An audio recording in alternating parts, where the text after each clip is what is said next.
L'automédication, un réflexe pour soigner les petits bobos, la pratique est courante au Bénin.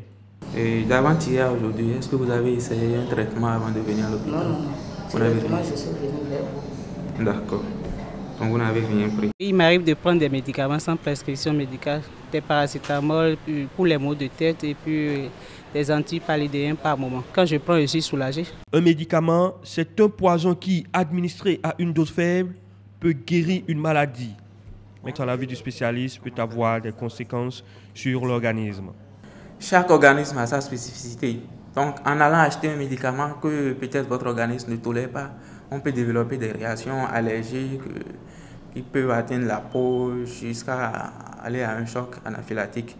D'autres conséquences, c'est la banalisation d'une pathologie.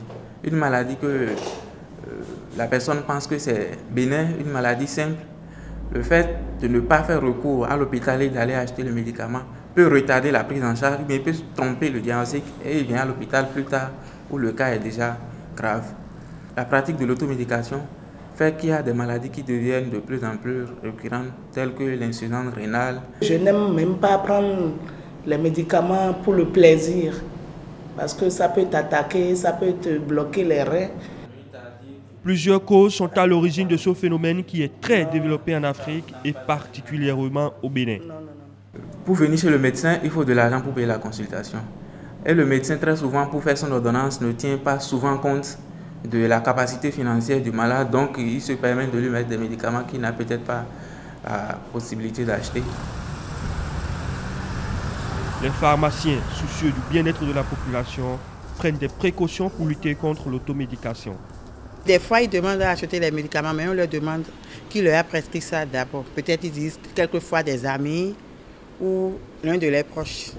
Il y a plein de médicaments quand même qu'il faut nécessairement une ordonnance. Personnellement, moi, je ne vends pas certains médicaments sans ordonnance.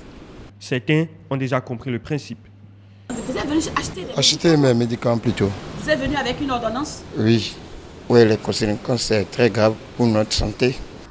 Il est conseillé de faire un tour chez le médecin avant de se rendre dans une officine pharmaceutique.